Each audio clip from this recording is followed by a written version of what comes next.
싶습니다. 하나님의 영광을 보고 싶습니다. 여러분, 저야말로 하나님의 영광을 보고 싶습니다. 여러분의 삶이 하나님의 영광을 보는 그런 삶이었으면 좋겠어요. 한 사람이 길러지는 과정에서도 보면 이 부모의 헌신과 수고가 엄청나요. 제가 자녀를 길러 보니까 좀 알겠더라고요. 밤에 잠을 못 자고 새벽까지 이렇게 아이들이, 여러분 2시간 자고 또 일어나는 거 알아요? 몰랐죠? 이렇게 하면 여러분이 또 아이를 안 낳을 꿈을 꾸려나? 여러분, 우리는 5명입니다. 한 가정당 5명씩. 나 뒤로부터 그렇게. 참 수고가 많이 들어요. 그러니까 2시간 자고 애가 일어난다고 생각해 보십시오. 밤새 깨어 있어야 되는 거예요. 저는 첫째를 이렇게 키우면서 밤새 그 일을 하고 새벽 기도를 5시에 새벽 기도를 또 가서, 제가 원래 진짜 설교 때 잘 안 자는 사람인데 진짜 이 첫째를 키울 때는 그렇게 하면서 새벽 기도 가서 안 자려고 하다가 막 이렇게 거의 골아 떨어졌다고 표현하는 게 맞는 것 같아요. 정말 이렇게 잤던 기억. 밤에 정말 잠이 오는데 이 아이 우유를 먹이기 위해서 깨서 이 아이를 또 먹이고 또 트름도 시켜야 되고, 또 갑자기 울면 또 기저귀를 살펴보고 또 이렇게 응아를 이렇게 또 갈아주기도 하고, 또 그걸 그냥 하면 안 돼요. 그걸 또 씻겨야 돼. 근데 여러분, 신생아를 이렇게 들고 씻기는 게 얼마나 힘들게요. 금방 배워요. 금방 배우고 충분히 할 수 있습니다. 얼마든지 할 수 있는 일이고 누구나 할 수 있는 일이에요. 근데 저는 힘들더라고요. 여러분은 다 잘하실 수 있는 아주 훌륭한, 어렵다, 그치? 여러분, 자녀를 많이 낳아야 됩니다. 여러분, 많이 낳아야 돼요. 그렇게 한 아이가 길러지는데도 그 정도의 노력이 필요한 거죠. 그리고 제가 목사가 되는 과정에서도 보면 참 많은 사람들이 저를 위해서 수고해 주셨어요. 신학대학원에 이 MD부 과정을 3년 동안 할 때에도 그 과정에 등록금 한 번 낼 때마다 있잖아요, 하나님의 사랑이 제게 있다는 것을 경험했고, 또 그 과정에서 누군가가 또 저를 위해서, 저의 이 신학교 다니는 그 과정을 위해서 이렇게 후원해 주시고 기도해 주시고 여러 가지로 도움 주셨던 분들을 손에 꼽자면 제 10손가락으로도 다 모자랄 지경입니다.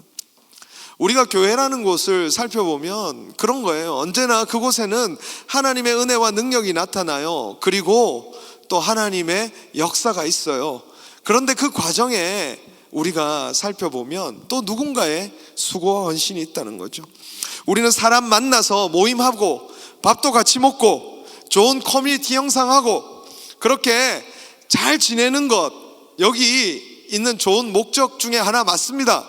그러나 그게 다가 아니라 우리는 어쩌면 교회를 잘 관리하고 유지해서 이렇게 늘 모이는 이것들이 잘 이루어지도록 하는 것이 우리의 어쩌면 가장 중요한 고울인 것처럼 그렇게 우리가 생각할 수 있다는 거죠. 근데 교회는 단순히 여러분 펠로십이 이 목적이 아니잖아요. 우리가 함께 모이는 것이 목적이 아니라 뭐냐면 그 안에는 분명히 우리 안에서요, 이 교회 안에서는 뭐가 나타나야 되냐면 생명을 얻는 은혜가 있어야 된다는 것입니다.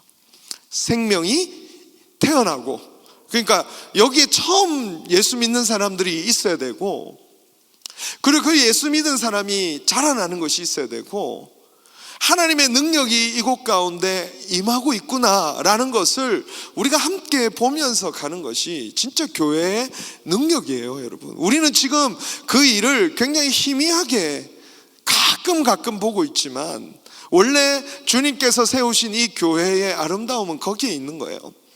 우리가 같이 모여서 즐거운 것 이상으로 생명의 역사가 나타나는 곳, 그게 교회입니다. 사도행전의 교회의 모습을 사도행전 8장 7절에서 8절에 묘사되어 있는데 한번 볼까요? 읽어보겠습니다. 시작.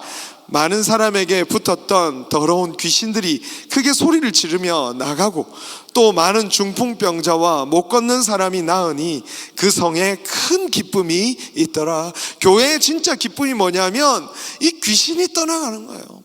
이 귀신은 어두움의 세력이죠. 빛이 비치니까 어때요? 이 교회에 하나님의 영광이 나타나니까 우리 마음에 있던 여러 어두움들이 떠나가는 역사가 교회에 있는 거예요. 오늘 찬양 중에도 여러분 마음에 있던 모든 우울과 어두움이 떠나간 줄 믿으시기 바랍니다. 그게 교회의 영광이에요. 그걸 누리는 것이 교회라는 것입니다. 귀신들이 떠나갈 뿐 아니라 병자들이 고침을 받고 못 걷는 사람이 낫는 것, 그래서 그것을 보면서 온 공동체가 진짜 기뻐하는 거예요. 그냥 내가 오늘 뭔가 좋은 정보 하나 얻고 좋은 친구 하나 얻어서 이곳에서 기뻐하는 것보다 여러분 교회의 영광은 훨씬 더 큰 거예요. 여러분 여기까지 여러분 우리의 시야가, 우리의 눈이 넓혀져야 됩니다. 이것에 만족할 것이 아니고요.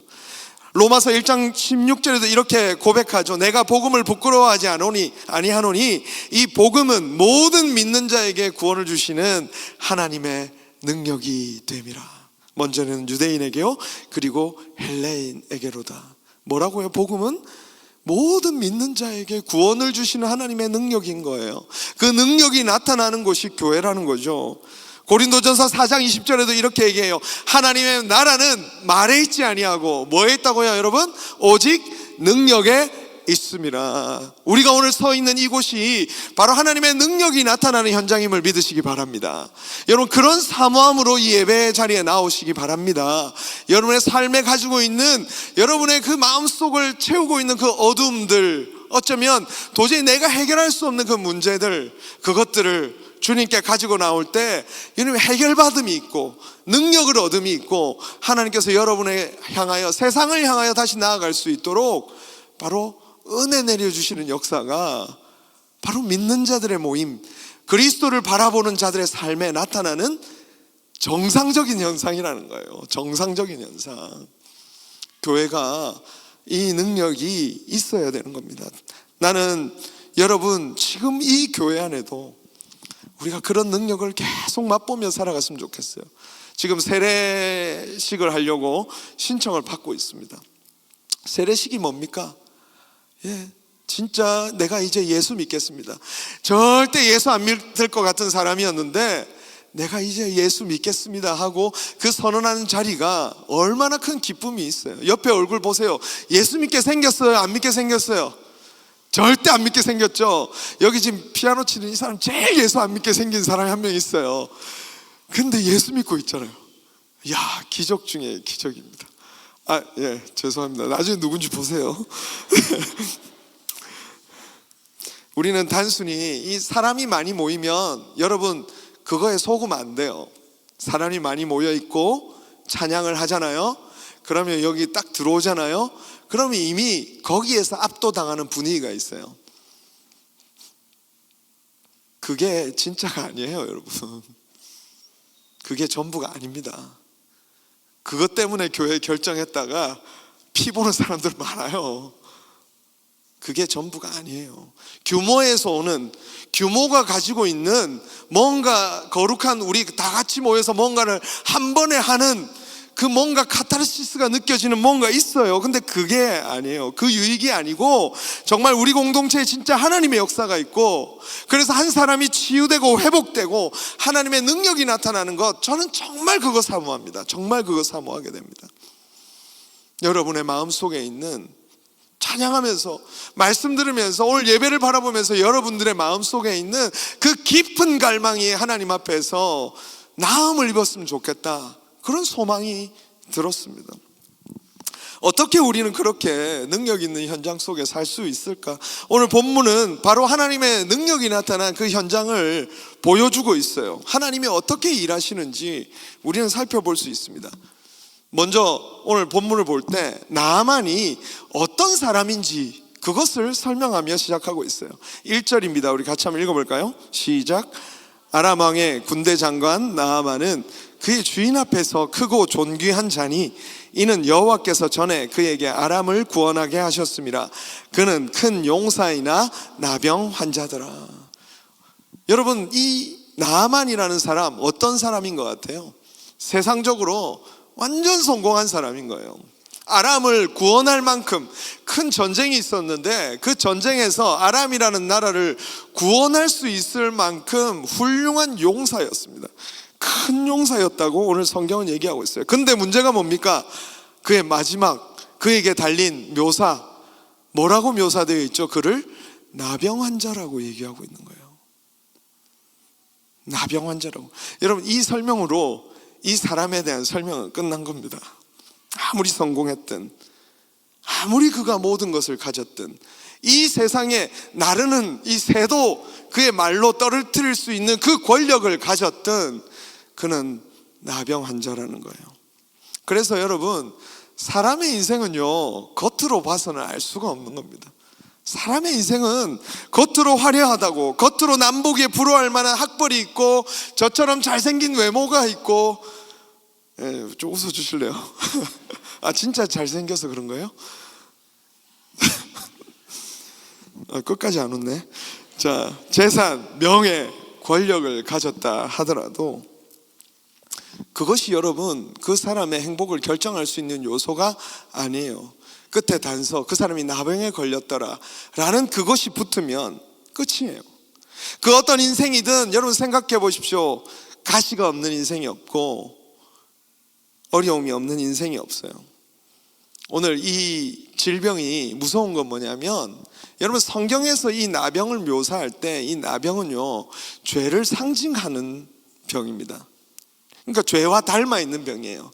점점 어때요? 살이 떨어져 나가는 거예요. 코가 떨어져 나가고, 귀가 떨어져 나가고, 손가락 하나하나씩 떨어져 나가고, 결국에 사람들로부터 무시와 외면을 받다가 결국에 죽을 수밖에 없는 질병. 이 죄와 꼭 닮은 거죠. 죄도 그렇거든요. 살아있는 것 같아요. 멀쩡한 것 같아요. 근데 실상은 죽게 만드는 것이 죄거든요.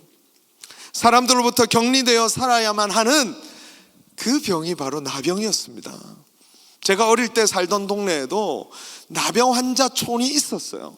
따로 그들은 모여 살았습니다. 우리는 거기에 가면 죽는다고 배웠어요. 그래서 거기는 절대 근처에 가면 안 된다고.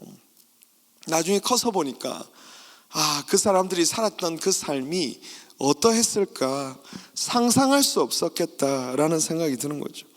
바로 이 나아만 장군이 그 질병에 걸린 것입니다. 세상을 움직이는 능력을 가지고 있는 나아만 아니겠습니까?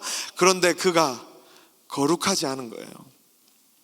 세상은 그것이 가장 좋은 것이라고 묘사되지만 성경은 그것을 거룩하지 않다라고 얘기하고 있는 것입니다. 결국에 해결할 수 없는 문제며 그 문제로 인해서 죽을 수밖에 없다는 것, 그것을 보여주는 것이 오늘 나아만에게 생긴 이 질병의 문제라는 거죠. 사람은 누구나 언제나 여러분 이 문제 앞에 직면하게 돼 있어요. 여러분 지금은 모든 것을 할 수 있을 젊은 나이죠. 지금은 여러분 잠깐 운동하고 나서 뼈마디 안 아프잖아요. 저는 조금만 무리하면 뼈마디가 아파요. 제 별명이 앞으로 3주가 될 것 같아요. 3주마다 한 번씩 아파서 저 3주마다 한 번씩 들어 눕거든요. 나이가 드니까. 여러분 나이 때 저는 진짜 밥 먹고 나면 젓가락도 다 먹었습니다. 못 믿겠죠? 네, 저도 못 믿겠습니다. 그런데 여러분 인생이라는 것은 여러분이 할 수 없고 어쩔 수 없는 환경을 결국에는 만나게 돼서 지금은 모든 것을 가능하고 어쩌면 실패를 한 번도 경험해보지 않은 사람들도 있을 겁니다. 내 인생에 특별한 고난이 없다라고 생각하는 사람도 있을 거예요. 그런데 결국 이 나아만도 어떤 일을 만나게 되는 거예요. 자신이 누군가를 의존할 수밖에 없는 환경. 나아만이 그렇게 지금 자기 혼자서 다 할 수 있는데 그가 지금 맡게 되는 환경이 뭐예요? 누군가를 의존할 수밖에 없는 환경. 자신의 힘으로는 풀 수 없는 그 문제 앞에 놓여지게 되는 겁니다. 그게 우리의 인생이에요. 이거를 진짜 제대로 만나야만 우리가 진짜 우리의 인생이 어떤지를 알게 돼요. 그 전까지는 우리가 우리의 인생을 내가 좀 안다, 나에 대해서 좀 안다라고 생각하지만 여러분 고생을 해보세요. 여러분이 나에게 이런 모습도 있었구나, 내가 이런 사람이구나, 여러분 알게 될 거예요. 그게 진짜 그때 우리의 진짜 모습을 보게 됩니다. 근데 여러분, 그 나의 모습을 보는 것이 여러분 고통스럽잖아요. 근데 오히려 나만을 한번 생각해 보십시다. 여러분, 이런 치명적인 질병이 아니었더라면 여러분, 그가 하나님 앞에 나아갔을까요? 그는 그에게 닥쳐진 이 정말 너무나도 싫고 벗어나고 싶은 이 나병이라는 것이 다가오지 않았더라면 하나님 앞에 나아가지 않았을 겁니다. 여러분, 생각해 보십시오. 이스라엘까지 가는 길까지 엄청 멀어요. 거기까지 가야 돼요. 근데 여러분, 그냥 갑니까? 그냥 안 가요. 엄청난 재물을 들고 여러분 거기까지 간다는 것은 이 나만 장군이 지금 어떤 상태란 말이에요. 정말 힘들고 어려우니까 마지막 지푸라기라도 잡는 심정으로 가는 것 아니겠습니까? 그는 끝까지 어떻게든 자존심을 세워보려고 하는 오늘 본문의 모습들이 있어요. 이스라엘 왕에게 명령하듯이 자기의 왕을 대신해서 자기 형님한테 말해가지고 막 말하듯이, 이스라엘 왕이여, 우리 이 나아만 장군의 왕을 고쳐달라. 그렇게 마치 힘으로 누르듯이 이스라엘 왕에게 접근하는 태도며, 나중에 엘리사를 만났을 때도 어디 강이 없어서 요단강에서 내가 씻겠습니까? 라고 하면서 그렇게 자존심을 세우는 모습이 있지만, 그럼에도 불구하고 그 약함이 아니었다면, 이 나아만이 지금 만나는 그 어려움이 아니었다면, 나아만이 지금 처해 있는 정말 너무나도 고통스러운 그 현실이 아니었다면, 이 나아만은 하나님께 나아가지 않았을 것입니다. 우리는 어때요? 약함을 철저하게 숨겨야 되죠. 약한 모습 보이면 안 되잖아요. 관계 속에서. 돼요, 안 돼요? 네, 이 시대는 그래요. 여러분, 약한 모습 보이면 그게 그 사람의 단점이 되어버리더라고요. 약한 모습을 보이는 순간 그것이 공동체 안에서도 두고두고 사람들 입에 오르락내리락 하는, 그러니까 사람들이 그걸 자꾸 숨기고 싶어 하는 거예요. 다른 사람이 알아채지 못하게 해야 되고, 내 약함은 내 인생을 우울하게 만드는 그런 문제라고 여기고 있는 것이 우리의 상식이죠. 그런데 오히려 이 약함이 우리를 천지를 지으신, 왜냐하면 이것을 해결하실 수 있는 그분 앞에 나아가는 힘이 됩니다. 여러분, 그게 힘이 되는 거예요. 우리는 생각해 보세요. 여러분도 마찬가지 아니에요? 여러분에게 찾아온 그 약함, 어려움, 고생, 고난, 그게 아니었으면 여러분 절대 하나님 찾지 않을 겁니다. 여러분도, 저도 마찬가지고요. 우리 인생을 보면, 근데 중요한 것이 그것입니다. 딱 그 포인트. 우리가 그렇게 하나님, 우리의 약함을 알고요, 우리의 약함이 있어요. 근데 그 약함 때문에 고민하고 고생하며 어려운 그 순간을 바로 하나님은 정교하게 준비하며 기다리신다는 거죠. 나아만에게 어쩌면 승승장구할 때 하나님이 그를 탁 찾아가셔서 그의 삶을 확 고쳐놓으시는 게 아니라, 어쩌면 나아만이 진짜 하나님 앞에 나올 수 있는 순간이 그 순간이었기 때문에 하나님은 그때를 세밀하고 정교하게 준비하시며, 여러분이 그 앞에 나오기를, 나아만이 그 앞에 나오기를 바로 준비하시는 분이 하나님이시라는 것을 우리는 오늘 본문을 통해서 이해할 수 있는 것입니다.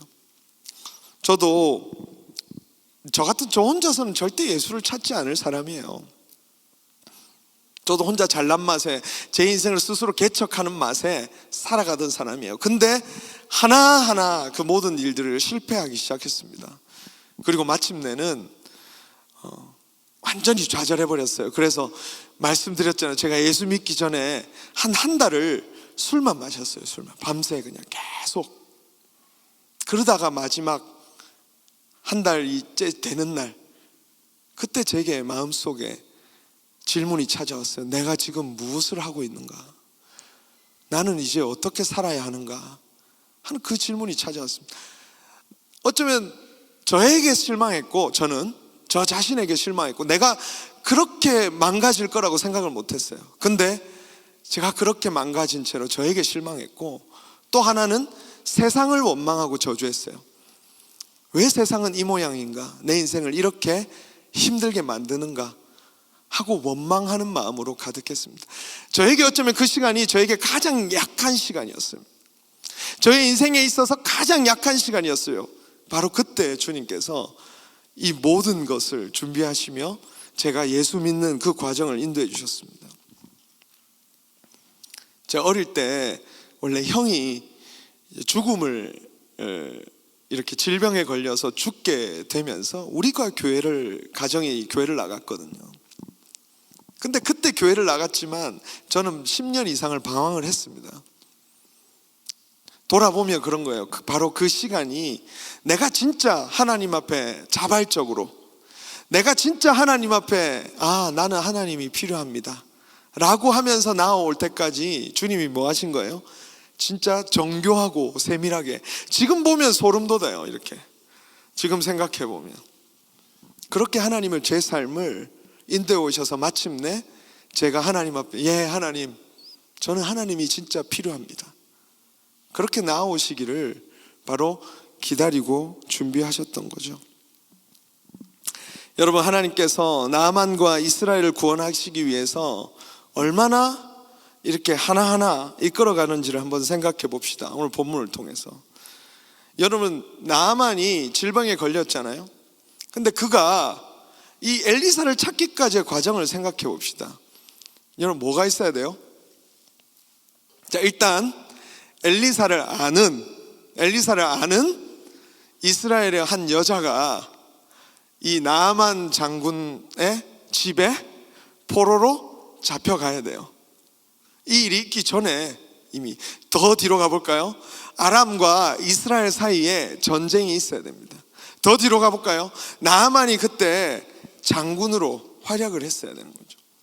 하나하나가 우리의 생각대로는 그냥 우연인 것 같지만 하나님께서 그 과정 속에서 이 어린아이가 포로로 잡혀가서 마침내 나아만 장군의 집에 들어갔고, 그녀가 또 엘리사의 이야기를 알고, 또 그 여주인이 그녀의 이야기를 충분히 무시할 수 있는데 무시하지 않고, 아람 왕이 나아만에게 뭐 그 어린 여자의 이야기를 듣고 그러냐며 충분히 나아만에게 꾸지람을 줄 수 있는, 여러분 생각해보면 하나하나가 들어맞지 않으면 결국 이 모든 퍼즐이 맞춰지지 않는 그 이야기예요. 그런데 그 여인이 그 집에 포로로 가고, 나아만 장군이 질병에 걸렸을 때 이 여인이 자기 여주인에게 얘기하고, 그 여주인이 이 어린 소녀의 이야기를 무시하지 않고 자기 나아만에게 얘기하고, 나아만은 또 그것을 아람 왕에게 얘기했을 때 아람 왕은 또 무시하지 않고 그래도 그 소녀의 이야기를 따라서 한번 해보자 해서 이스라엘 왕에게 전하고. 여러분, 이것이 우연입니까?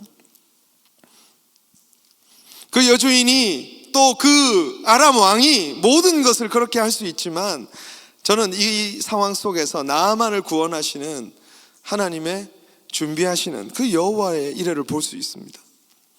그 행간, 이 글 하나하나 사이를 보십시오. 사실은 두세 절밖에 안 되는 그 이야기예요.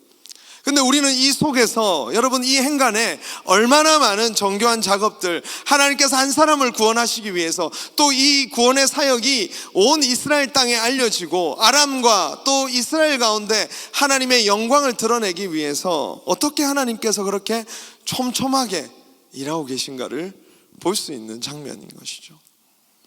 사랑하는 여러분, 하나님은 지금도 이렇게 일하고 계신 것입니다. 우리 조선 땅에 여러분 복음이 들어왔던 하멜 표류기 이야기를 여러분에게 드린 적이 있습니다.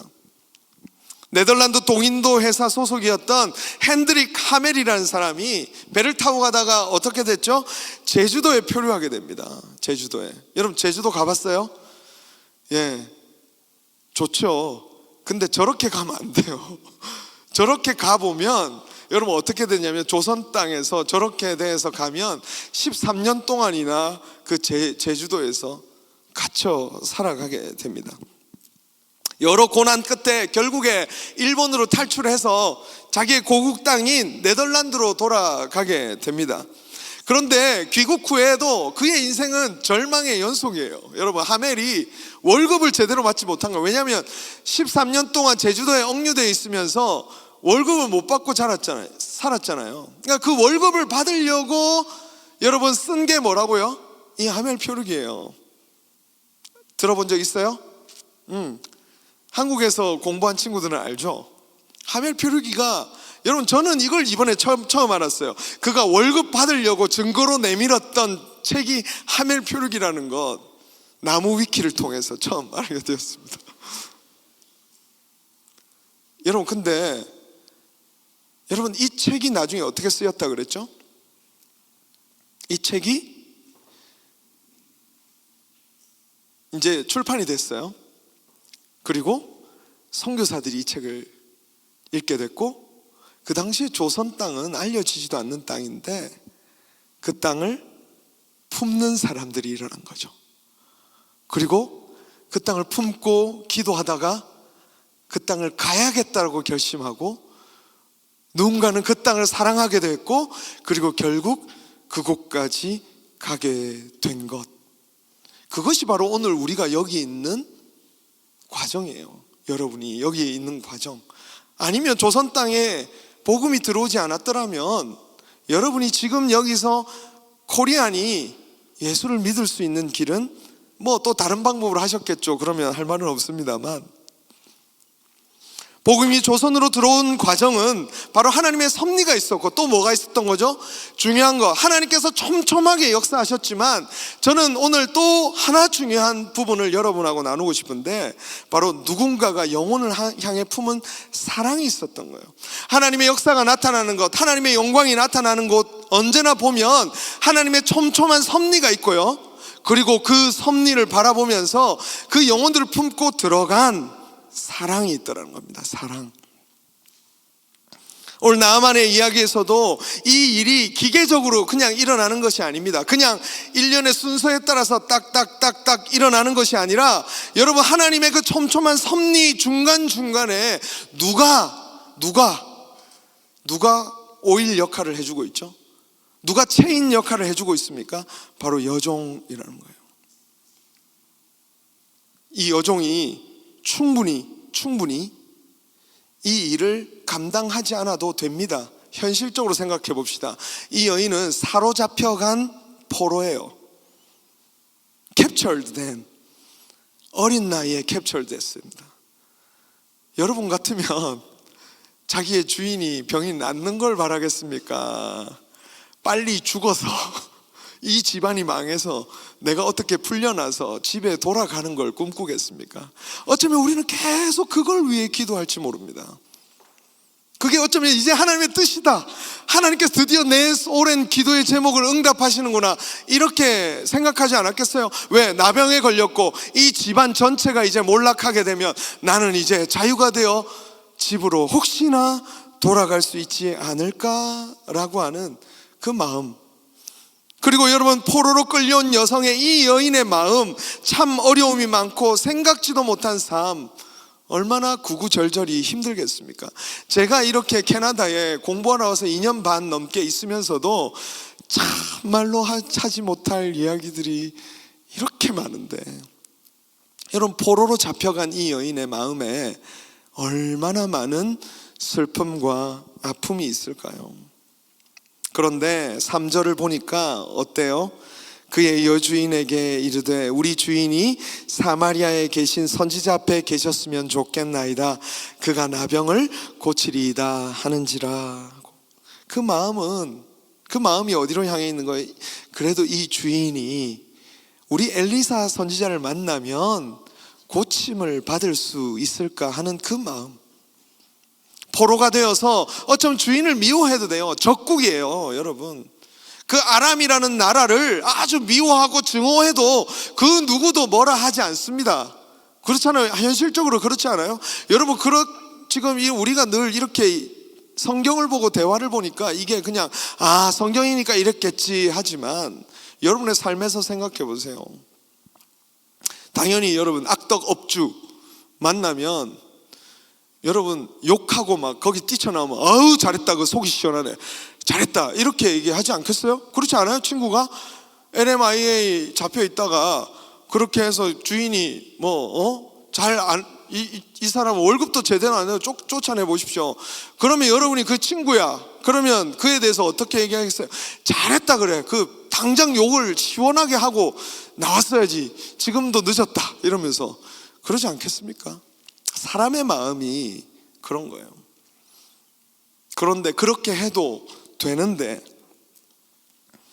이 여종은 바로 자신이 주인이 낫기를 바라는 마음으로 엘리사를 만났으면 좋겠다라는 마음을 여주인에게 전달했던 것입니다. 하나님의 촘촘한 섭리, 하나님의 능력이 나타나는 현장, 그 현장에 하나님의 능력의 역사 이면에 이름 없는, 이름도 없어요. 나아만은 이름이 있는데 이 여종은 이름도 없습니다. 그 이름 없는 여인의 자신의 아픈 가슴을 보듬으면서 그래도 이 주인이 나았으면 좋겠다라는 그 마음을 가지고 들어가는 거죠. 저는 여기서 사랑을 봅니다. 사랑이 뭔가, 하나님의 능력의 역사가 나타나는 곳에 사랑이 있는 거구나. 사랑이 있는 거구나. 이 나아만이 이 엘리사의 말을 듣고 그대로 안 하려고 하자는 크게 화를 내면서 내가 내가 부족해서 요단강에서 몸을 담그겠어 하고 가려고 할 때도 13절에 보십시오. 그의 종들이 나와서 말하여 이르되 내 아버지여, 선지자가 당신에게 큰 일을 행하였다 말하였더라면 행하지 아니하였으리까. 하물며 그냥 씻으라 하는데 주인 그거 하면 되잖아요. 안타까운 마음으로 종들이 와가지고 제발 그거 하자고, 그거 한 번이니까 그냥 해보자고, 속는 셈 치고 한번 해봅시다. 종들이 와서 그렇게 얘기하는, 자기 아내가 와서 그렇게 얘기한 게 아니라 누가 얘기했다고요? 종들이 와서 그렇게 얘기했다는 것입니다. 사랑하는 여러분, 사랑이라는 것은 이런 것 같아요. 내 환경에서는 충분히 그렇게 해도 돼, 그렇게 해도 돼. 그렇게 하는 게 어쩌면 우리에게는 예측 가능한 행동이야. 그렇게 해도 아무도 뭐라 안 해. 근데 우리가 그렇게 해도 돼. 근데 그 예측 가능한 행동을 넘어서서 상대를 향하여서 아름다운 결단을 하는 게 사랑이라는 거예요. 감정이 아니라 거룩한 의지요, 결단이라는 거예요. 내가 그렇게 해도 돼. 저 사람 내가 미워해도 돼. 저 사람 내가 싫어해도 돼. 쟤는 나를 뒤에서 욕했어. 근데 내가 충분히 그렇게 해도 돼. 근데 여러분, 사랑이라는 것은 그 예측 가능한, 내가 그렇게 해도 되는 그 행동을 넘어서서 상대를 향하여서 아름다운 행동을, 아름다운 행위를 결단하는 것, 그것이 성경에서 말하는 사랑이고, 하나님의 능력이 나타나는 곳에서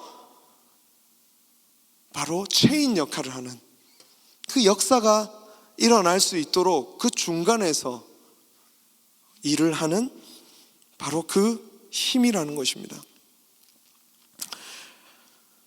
여러분, 사랑을 배울 수 있기를 바랍니다. 이 사랑을 배웁시다. 공동체 안에서 살아갈 때는 이 사랑이 필요한 것 같아요.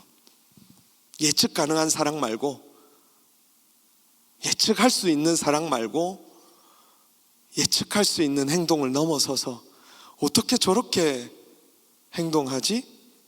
라고 하는 그 사랑. 어떤 친구가 저한테 고린도전서 13장 말씀을 보냈더라고요. 뜬금없이 갑자기. 저보고 사랑을 좀 배우라는 뜻인지 그걸 탁 보냈어요. 근데 이 말씀을 곱씹을수록 야, 내 안에 사랑이 진짜 없구나. 하나님께서 그 친구를 통해서 진짜 나를 찔러 들어오셨구나. 한번 볼까요? 고린도전서 13장이 사랑장이에요. 4절부터 7절까지 한번 읽어봅시다. 시작.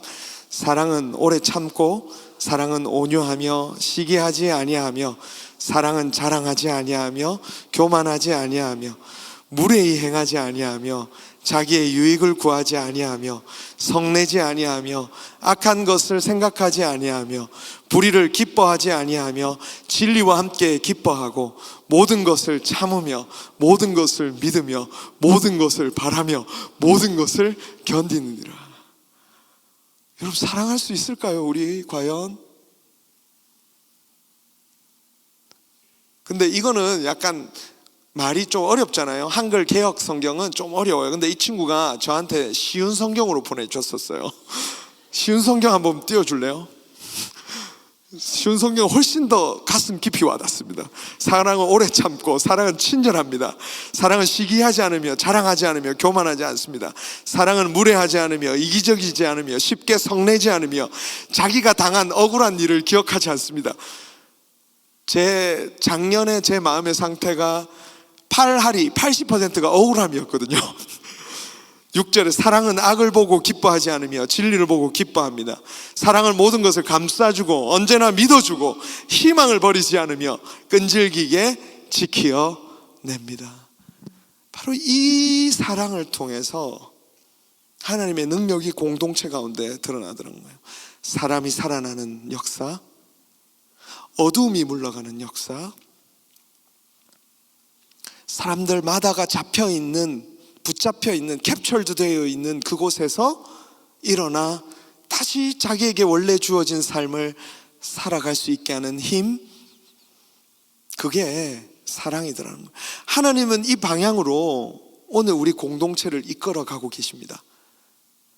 그런데 그 일이 일어나는 곳은 어떤 곳이냐면 바로 사랑으로 하나님이 하시는 일의 중간에 그 윤활유 역할을 하는 사람, 엔진 오일의 역할을 하는 사람, 그 사람이 있을 때에 그 역사가 드러나는 거예요. 하나님은 우리를 그냥 꼭두각시처럼 사랑하지 않습니다. 사용하지 않습니다. 꼭두각시처럼 그냥 나는 그곳에 있고 싶지 않은데 갑자기 내가 그곳에 있어가지고 나를 통해 갑자기 설교하게 하고 이러지 않는다고요. 하나님은 저에게 끊임없이 여러분을 사랑하기를 원하시더라고요. 사랑하고 싶지 않은 사람까지도, 사랑할 수 없는 사람까지도 사랑을 더 줘야 되는 사람에게는 더 부어줘야 되고, 도저히 내가 할 수 없는 그 지경까지도 하나님께서는 원하시는, 그럴 때 그곳에 일이 일어난다는 것을. 오히려 방해가 되는 것은 뭐죠? 자기를 지키고 싶은 마음입니다. 왕은 어떻게 대합니까? 7절이죠. 왕은, 이스라엘 왕이 그 글을 읽고 자기 옷을 찢으며 이르되 내가 사람을 죽이고 살리는 하나님이냐? 그가 어찌하여 사람을 내게로 보내 그의 나병을 고치려 하느냐? 너희는 깊이 생각하고 저 왕이 틈을 타서 나와 더불어 시비하려 함인 줄 알라 하니라. 반대로 이 하나님의 역사를 방해하는 것은 자기 중심적인 마음입니다. 자기를 지키고 보호하려는 마음, 그게 사랑의 반대 개념이에요. 사랑은 자기를 버리는 건데 이 왕은 지금 자기를 지키고 싶은 것입니다. 사랑하는 여러분, 오늘 말씀을 통해서 저는 다시 한번 깨닫습니다. 사랑이 사람을 변화시킵니다. 사랑이 사람을 변화시키고 사랑이 답입니다. 우리가 이해할 수 없는 사람, 그 인간도 내가 그대로 적었어요. 우리가 사랑할 수 없는 사람, 그 인간도요, 인생에 한숨이 있어요. 어찌할 수 없는 그런 약한 인생이에요. 그래서 사랑이 필요한 것입니다. 그 인생에 하나님의 섭리가 이루어져 놀랍게 변화되는 것, 그게 하나님 뜻입니다. 그런데 그게 뜻이 이루어지려면 무엇을 해야 돼요? 그 과정에서 사랑으로 자기를 내어주는, 그게 필요한 것입니다. 우리가 어쩌면 역사를 보지 못하고 있는 것, 사람이 진짜 회복되고 살아나는 것 보지 못하고 있는 것은 하나님의 뜻이 계속 흐르고 있는데 그 가운데 정말 그 사람을 향하여서, 공동체의 누군가를 향하여서 내가 서야 할 그 사랑의 자리에 서는 사람이 없기 때문은 아닌지.